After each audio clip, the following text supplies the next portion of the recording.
Exatamente. Conhecer e analisando a justificativa do projeto dele, nós vamos ver que é exatamente o contrário.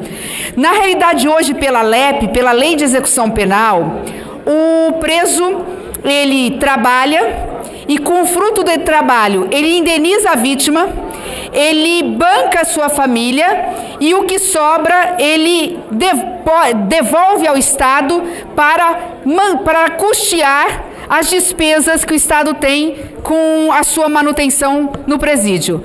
O que o senador Valdemir Moca quis com esse projeto, corretamente, sabiamente, foi exigir que também o rico que esteja preso, independentemente de trabalhar, contribua imediatamente com o Estado. Hoje um preso custa de R$ 2.500 a R$ 3.500, a depender do presídio onde ele se encontra. Se for um presídio estadual ou se for um presídio federal de máxima segurança.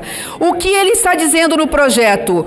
O preso, independentemente de trabalhar ou não, tem que pagar pelo seu custo, para sobrar dinheiro para a saúde, para a educação, até da prevenção dos nossos jovens, porque nós sabemos que o problema da violência do Brasil não é um problema só de repressão. Ao contrário, é um problema de prevenção. Bom, o que nós fizemos para deixar claro nesse projeto isso que quis o senador Valdemir Moca? 2 emendas. Uma delas, estabelecendo claramente aqui que na hipótese de ressarcimento, se aquele que pode não contribuir, que é o rico, ele entra na dívida ativa. E um outro parágrafo, excluindo o hipossuficiente, portanto, o mais pobre, quando ele termina de cumprir a sua pena, ele automaticamente tem remida a sua dívida, ou seja, perdoada a sua dívida. Este projeto, ao contrário do que foi colocado aqui, ele iguala os desiguais, de forma a permitir que o crime de colarinho branco, o crime cometido por aquele que tem bens, esse indivíduo preso possa contribuir imediatamente. De qualquer forma, senhor presidente, acho que esta é uma questão da mais alta relevância nacional, é um dos grandes temas nacionais que não pode nunca deixar de estar na pauta do plenário ou das comissões, mas por ser polêmico, por precisar às vezes de aperfeiçoamento, eu concordo integralmente com os meus colegas que anteriormente me sucederam, de que cabe uma discussão na Comissão de Direitos Humanos para que nós possamos ter o texto ideal, senhor presidente. Senadora Soraya Tronic, última oradora escrita. Eu gostaria, senhor presidente, de exaltar aqui que esse assunto é muito caro para o nosso governo, é muito caro para nós brasileiros que bancamos isso, quando um presidiário custa mais do que uma criança na escola. Esse é o investimento do povo brasileiro. E exaltar a iniciativa do senador Valdemir Moca, que é do meu estado. Então, desde quando ele apresentou esse projeto de lei, eu acompanho porque me agrada muito, e a emenda da senadora Simone é extremamente pertinente.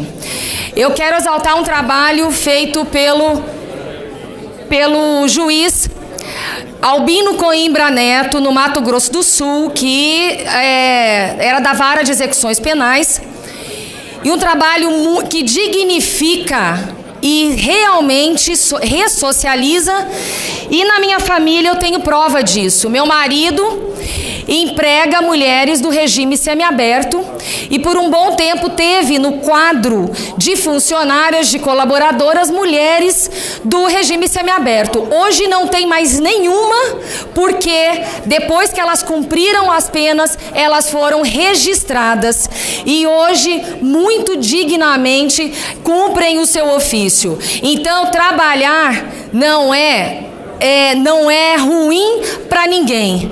Pelo contrário, hoje no sistema carcerário, nas nossas prisões, nós temos muita gente que não faz nada e cabeça vazia é oficina do diabo. Outra questão, muitos presos deixam filhos aqui fora, então não pagam mais pensão alimentícia e sobra para aquelas mães ou sobra sempre para alguém.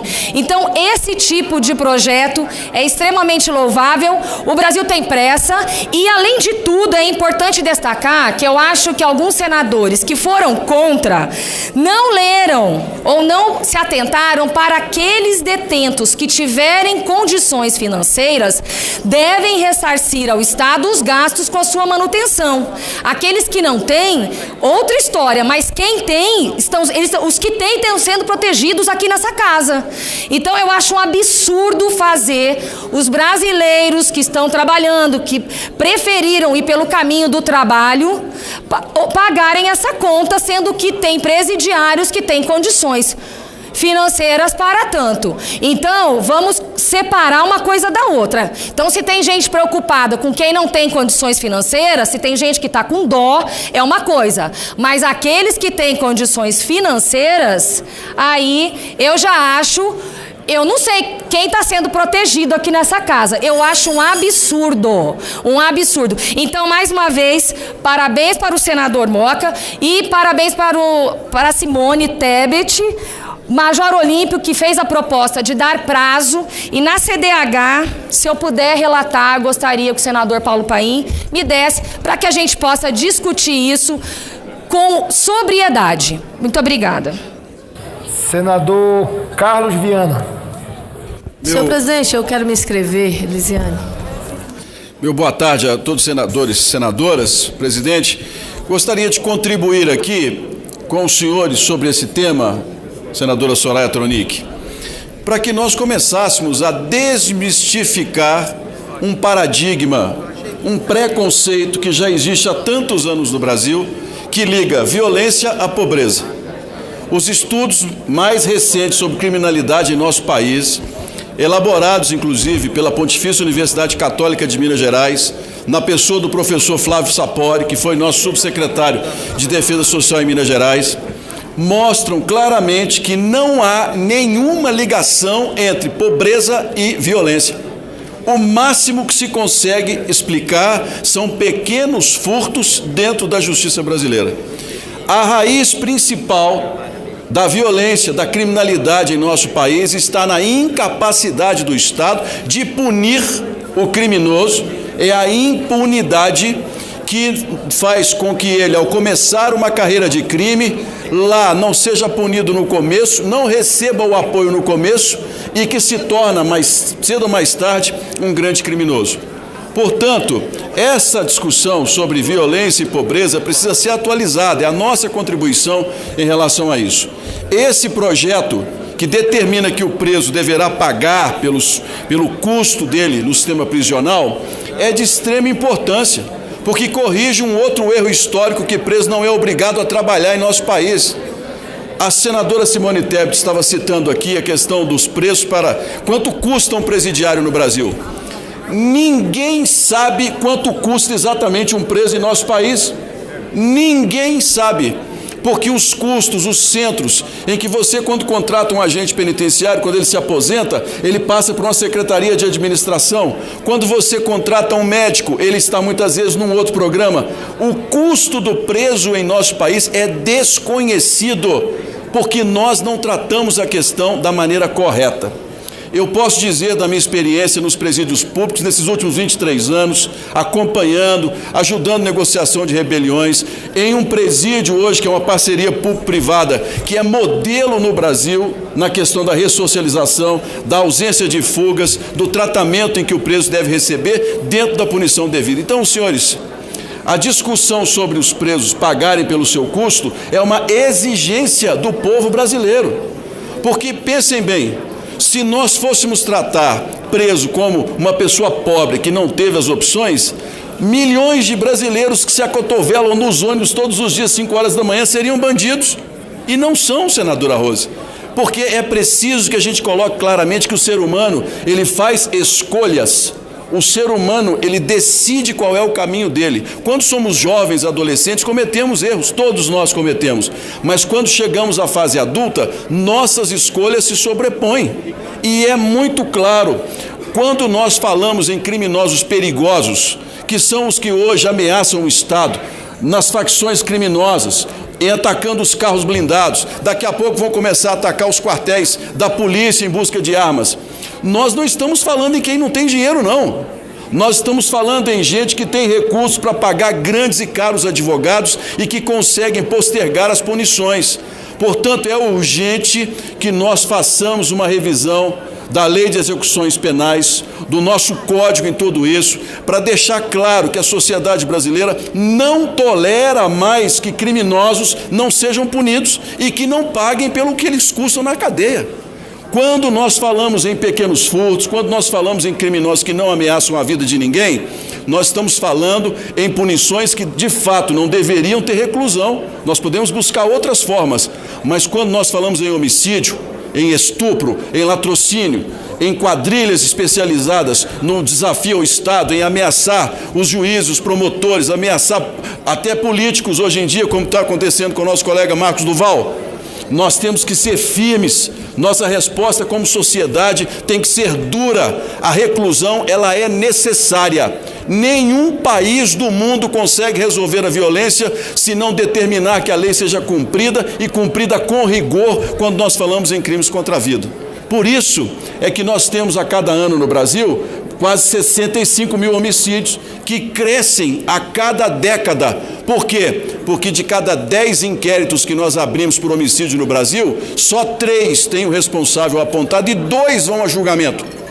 O restante são 8 em cada 10 homicídios que as famílias choram, filhos e filhas mortos, pais e mães, sem que os responsáveis sejam punidos. Então vamos começar a tratar esse assunto. Concordo que ele vá à Comissão de Direitos Humanos, mas que ele seja tratado com a urgência necessária que o povo brasileiro exige como resposta à violência. Muito obrigado. Senadora Selma. Senhor presidente, eu só queria uma observação. Senadora Rose. Pela citação feita pelo meu querido, amado e estimado companheiro, senador Carlos Viana. Ninguém aqui, eu ouvi, como ele me citou, eu gostaria de falar, porque pode ter um equívoco nessa posição adotada pelas suas palavras em relação a mim. Não se trata de votar contra o projeto. Eu quero conhecer os dados especificamente. Desculpa, mas eu preciso conhecer. Eu quero saber, eu não estou tratando nenhum pobre como um presidiário, nenhum presidiário como apenas pobre. A falência do sistema carcerário no Brasil é muito conhecido. Não ensinavam nada na cadeia, não davam nenhum amparo, alfabetização, nada. Eu não quero dizer aqui que nós vamos votar contra, não. Quero aprofundar o debate sobre esse assunto. Se não for possível, aí nós vamos tomar essa posição. É o que eu queria esclarecer. Quanto às palavras demais do nosso nobre senador Carlos Viana, eu estou de acordo com elas. Apenas me permito observar que um debate na CDH seria muito importante. Senadora Selma, em seguida Raize, Telmário e Anastasia. Senhor presidente, eminentes senadores presentes, apenas eu gostaria de me manifestar em relação a este projeto, no sentido de informar alguns colegas que a hotelaria, com esse termo que se chama, a hotelaria no sistema prisional, para presos comuns, chega a R$ 3.500 mês. R$ 3.500 mês. Se você pensar em um preso que tem direito à prisão especial, com ar-condicionado e com outras regalias que a lei permite, nós temos a hotelaria que vai custar mais de R$ 10.000 mês. Não estamos aqui sequer considerando, senhor presidente, a despesa que uma organização criminosa consegue dar ao Estado quando, por exemplo, promove uma rebelião, uma quebradeira, quando promove um movimento que causa dano ao erário público. Então, nada mais justo do que, na medida de suas possibilidades, cada um pagar, inclusive financeiramente, pelo que fez, resguardando-se, na minha opinião, a primeira a ser ressarcida, a vítima, tá? E o Estado em segundo lugar.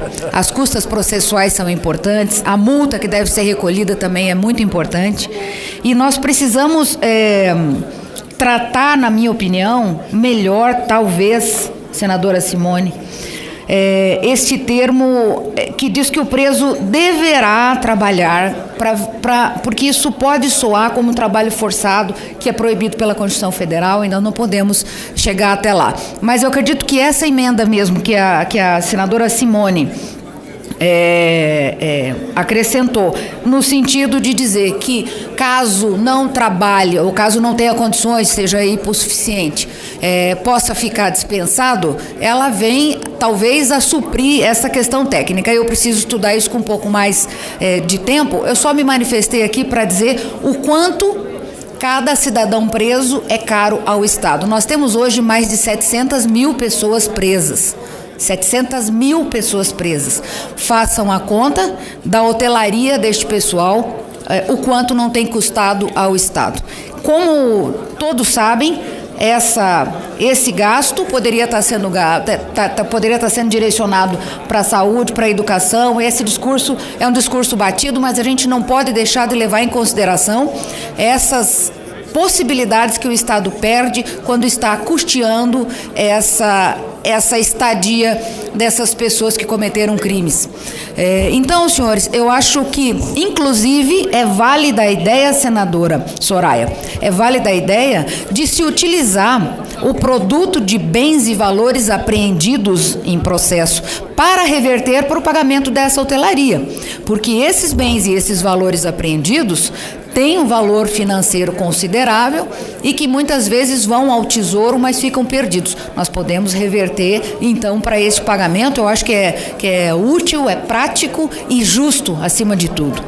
Bom, eu gostaria só de reiterar aqui a minha vontade, assim como o Major Olímpio também já manifestou, de que essa ida do projeto à CDH e o retorno aqui a plenário não dure mais do que 15 dias. Nós precisamos tratar desses assuntos com a maior urgência, claro, com o maior carinho, com o maior cuidado, mas com a maior urgência, porque o nosso sistema prisional pede e o Brasil pede por isso. Muito obrigada.